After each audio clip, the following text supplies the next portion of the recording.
Hey guys, it's your favorite unk here. Go ahead and click that subscribe button below so you don't miss a single episode of Nightcap. That button right here. Come for the sports, stay for the stories. Check this out, Ocho. Here's another one. Jerry Jones goes from all in. Oh, wait, come on, man. Wait a minute. Whoa. Hold on. Check this out what he said, Ocho. Again? Ocho, you got it. No, check this out what he said. Jerry Jones goes from all in to needing to win with less. The Cowboys were all in February, but in March, not so much. Jerry Jones says, I've been more all in before by any definition, and I have more all in to make a run back to the line of scrimmage than I have to run for 50 yards. It took more than all in just to get back to the line of scrimmage than it did to run 50 yards. Sometimes that is a bigger challenge. That is really the gist of what we're about this year. We've got to get it done. I think we've been in a situation where we really can get it done with lesser. More doesn't necessarily mean beat Green Bay. Man, y'all seen Jerry actually thought he was writing a dissertation on that legal notepad, and y'all saw what was on it. You know what? I just want to apologize to the most important figure in the Cowboys franchise right now, in Dak Prescott. I just want to, hey, Dak, I know you're going to see this. Bro, I love you. I love you dearly. You know how I feel about you. You know, when I see you, but the fact that you have to deal with that, I feel for you. You know, for someone that doesn't actually love the game the way you think he should love the game and understand what I need to do to make sure my team that I run so I can get the credit for, he really doesn't get it yet. And the fact that you have to deal with that and smile at that and really understand how he feels about you, and knowing that he's still not going to change and still won't get from in front of the camera so you can do the job that you need to do without the added pressure from the top. Dak, I love you, bro. And then, like like at some point, we just talked about this last night. We just talked about bulletin board material that is adding unneeded pressure to a team that has not achieved the greatness that you once had in 94, 95, and 96, whatever the years were. Mm-hmm. Stop talking about it. Just you don't have to. There's nothing else to say. Cowboys fans, I apologize to y'all as well. I apologize because you shouldn't have to endure this shit. You shouldn't have to. Any other owners talking, any other owners having, I know, just like, come on, man. Jerry's supposed to be on his yacht somewhere. Jerry's supposed to be on his yacht somewhere, enjoying yourself, enjoying your off time, allowing the players, to do what they do.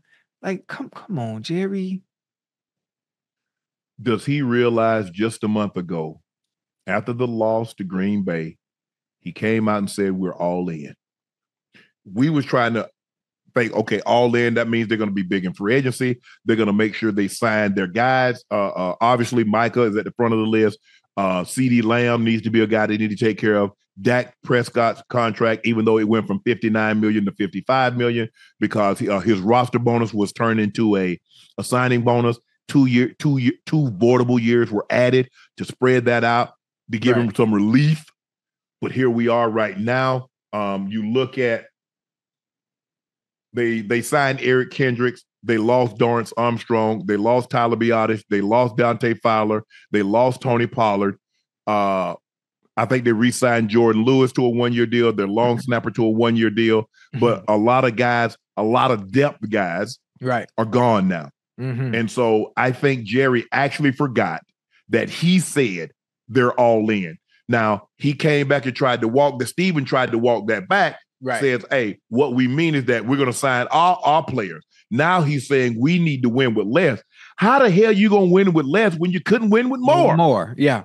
Yeah. Now what they do have to do is they have to take care of the three-headed monster. You have to take care of your nucleus. Okay? For one, that's Dak Prescott. That's a no-brainer. CeeDee Lamb, that's a no-brainer. Micah Parsons, that's a no-brainer. But at some point with the cap, the way the cap is going up. I don't know the numbers. I'm not sure where they are as It's far at as cap 255. space. The cap is 255 million this year. Okay. But what they can do is they can fill some other spots, get some depth, even though you lost players. There are many, many good players that can be an acquisition and help that team this year, whether it be on the offensive side of the ball, whether it be on the defensive side of the ball. I know they needed number 2. I know that. I know they needed another corner. I know that. They released Michael Gallup. Obviously, with the neck injury, it became prohibitive for Kyle Vander Esch to play. So he retired. He released, and he later retired. Mm-hmm. And so you're right. They need a number 2. It's going to be very, very interesting that you're talking about winning with less when you said you were all in needing more. So I don't know where Jerry is all over the board. This is what he also said. He also said he doesn't regret playing Ezekiel Elliott a massive money for a running back. Rather, he believes his lesson from that part of what makes him the best option for the Cowboys GM. What I can do for our fans is learn from what we did with Zeke. I can learn. I can look back and make the comparison, and I'm more likely to learn from that than some new face. I really am. I believe that as long as I can do my homework and I got my energy. First of all, you're not doing any homework, Jerry. The scouts, they're preparing all the notes. You're doing limited.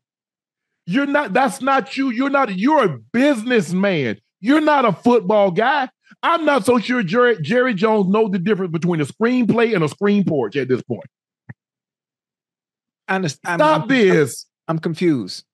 So he can learn from the situation with Ezekiel Elliott, but he can't learn that maybe I need to take a back seat and maybe the results that we're looking for in bringing a Lombardi back to Dallas, maybe I'm in the way.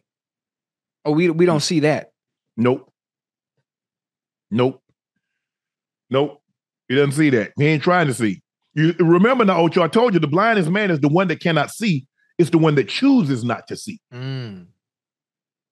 Sometimes you lose your ability of sight. But if it's there and you choose not to see it, when you have a choice and you choose not to see, you're the blindest of the blind. You know what could happen, but I know it wouldn't. I mean, it's impossible. It's impossible for that many people to band together. And I think if the Cowboys want change outside of the players and organization, the fans would have to do something. The fans in Dallas would have to do something if they really want change. You know what? Hell, first home game, don't motherfucking show up. Watch that bitch from home. Everybody, watch it from home. Watch it from home. And watch what happened. And watch what I guarantee you there will be some changes starting at the top. Mm-hmm. Well, Jerry, you know what? Obviously, I think at this point they are sick of you. You know how we know they sick of you? Because it's only 3,000 people. Jerry's world.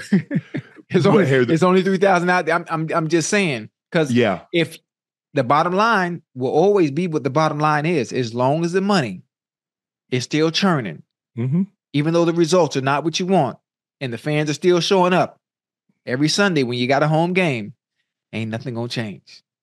And he's made that abundantly clear. The Cowboys have some of the most devoted. Oh, yeah. Very great fan loyal, base. Great fan base. Fans out there. Great fan base. So the likelihood of them not going to a game, that's probably not going to happen. And this is the problem. Did you hear what you just said? One of the most loyal and devoted fan bases of all 32 teams. So they're deserving of the shit that they get for being as loyal as they are, and they're not getting it. So how do you change that? Because I'm not a Cowboy fan. I'm a fan of the players that are on that team. How do you get that? Because you got somebody that refuses, that think it's a goddamn reality show. That's how he's running. It ain't no damn reality show.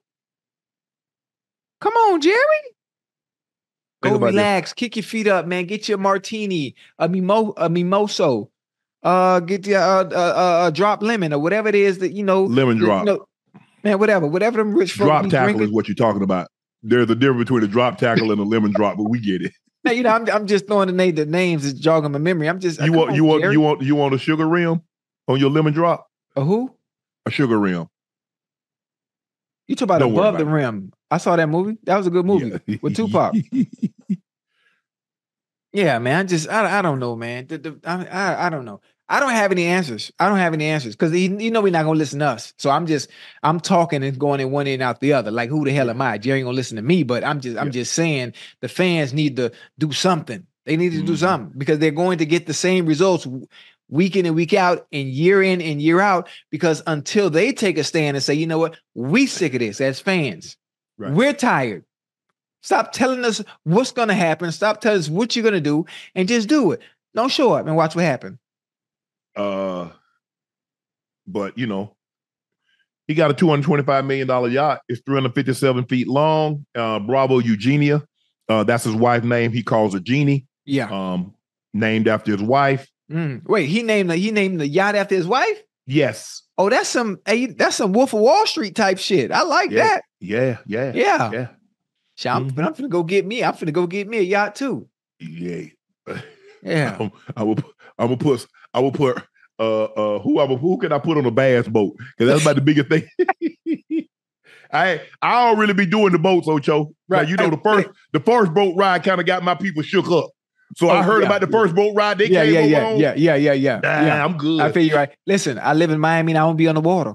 I live in Miami and I'm never on the water. It's weird. I don't take advantage. And I always see people like come to Miami. Oh, I want to get on a yacht. I want to do this.